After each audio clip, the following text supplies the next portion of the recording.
Hi everyone, and welcome to my video series on different property types. In this video, I will talk to you about one property type. If you want to see more and learn more about other property types and their pros and cons, please click on this playlist here and choose the one you want, or even better, watch all of them. Welcome.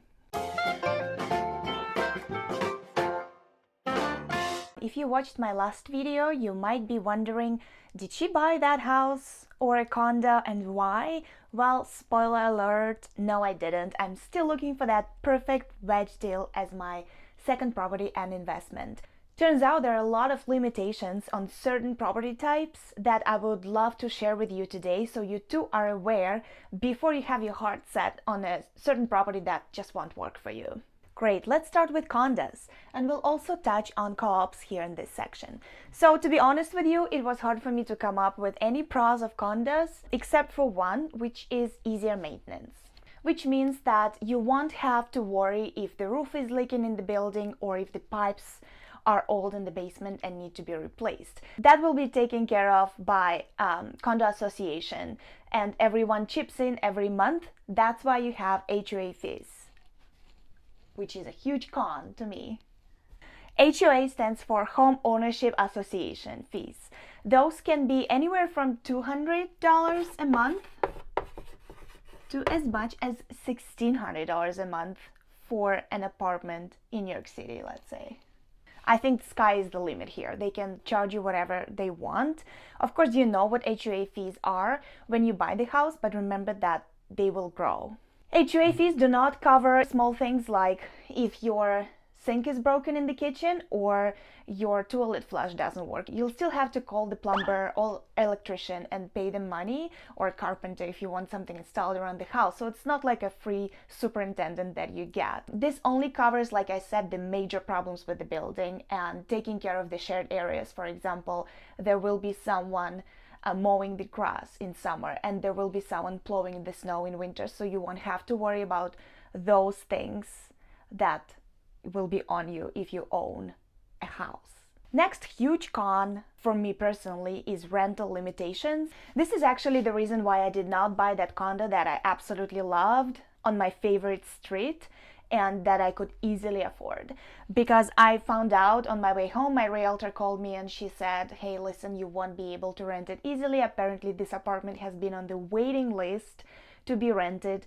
for a couple of years now. What that means is that basically for me, for my life, why it doesn't work, that, I am a bit of a nomad. I like exploring and living in different places, and I like to engineer my life in a way where if I need to or if I want to, I can pack and go. And currently I am in this situation. With this condo, I would have to sell my place. This is enormous amount of pain in the butt to go through every time you face a major life change, basically every time you have to move. I do understand that for many people, especially families with kids, this will not be a problem at all. No normal person wants to be moving all the time.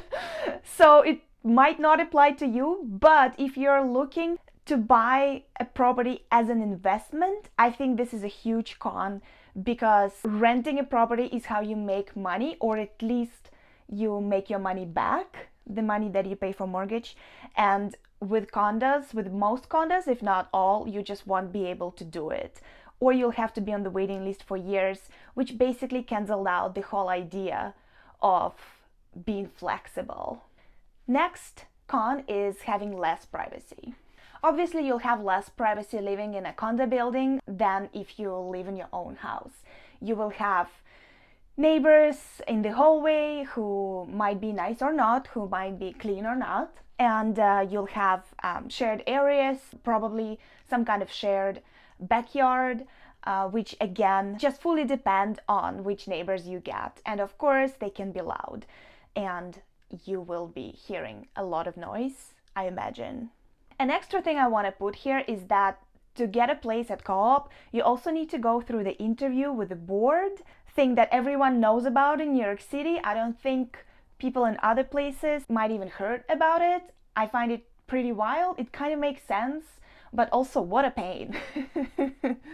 So yes, even when you rent at co-op, you have to go through the interviews. And of course, when you are trying to buy, you will also have to go through the interview. And as someone who has recently bought her first home, I want to say that just home purchasing alone is enough stress to add another stress on top of it, which is going through this interview and meeting all the requirements and just trying to kind of wow these people that you will be a good neighbor and you deserve to live in the building and pay all your life savings for a down payment and like work as a dog just to keep up with your mortgage. On top of that, you still need to prove them that you're worthy of it.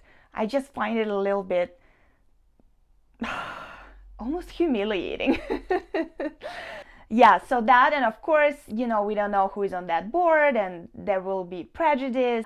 I understand why they're doing this, and this is a good intention, having everyone reliable, responsible, nice, having everyone be a good neighbor.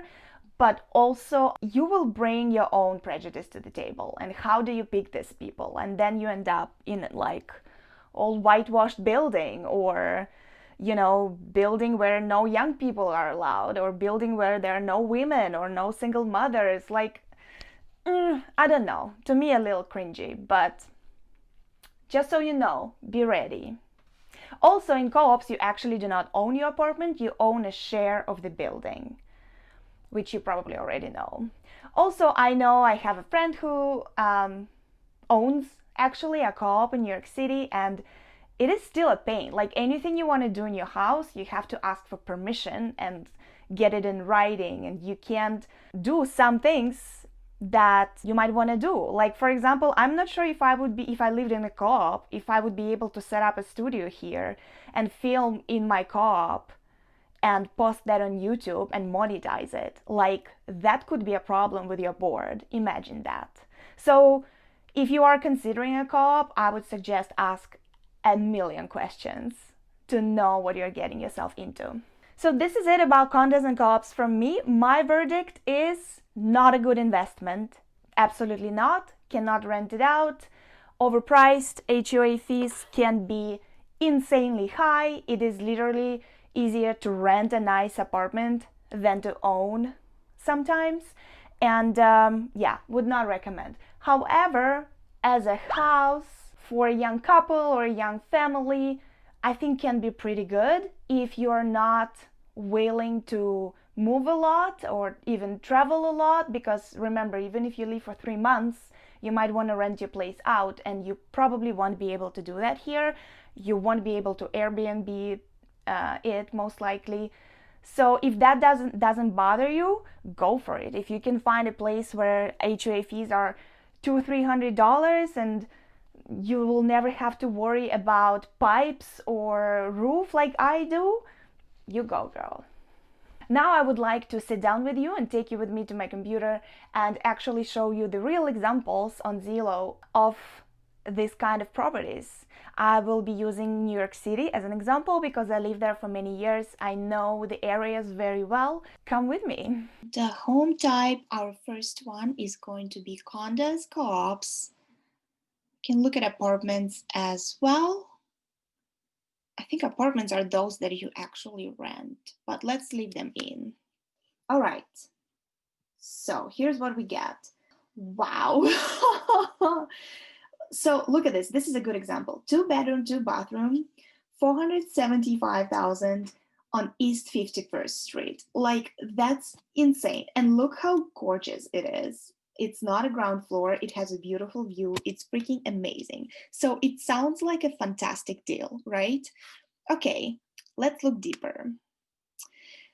Estimated payment, $2,000. Aha. And now it's changed to $6,000. And here's why. Because when we scroll down, actually we can do it here. Monthly cost. That's all I want to know. Monthly cost, $6,000. So if you bought a house for $475, well, I'm kind of jumping ahead of myself. But if you bought a house for $475, your mortgage would be $2,400 $500 with a very good rate. Okay, $3,000 if you're like not lucky.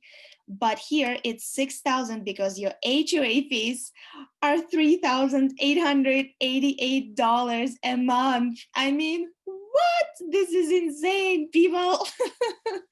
I mean, look, it's a gorgeous place. Okay, so nice. But you will pay this forever. Even if you paid the price in cash, or if you're lucky and you paid off your mortgage, you would still own $3,888 a month just for HOA fees. Home insurance sounds right. Property taxes, $348 per month. I don't believe that. Absolutely. I think it should be much more because I pay property taxes $500 a month and I'm like in Vermont. So in like Midtown Manhattan, your property taxes are going to be much more than this. $4,000 a year, mine are $6,000. I don't believe this. The estimate is based on the home value estimate local tax rate. Actual rate may vary, and it's gonna. So even after you pay off your mortgage, I would say your HOA fees, your home insurance, and your property taxes are gonna be at least $5,000 to $6,000, and with mortgage, it's gonna be $7,000 to $8,000, which is insane. If you wanted to rent a nice 2-bedroom, 2-bathroom apartment in New York, you would be able to do it much cheaper. See what I mean? Yay.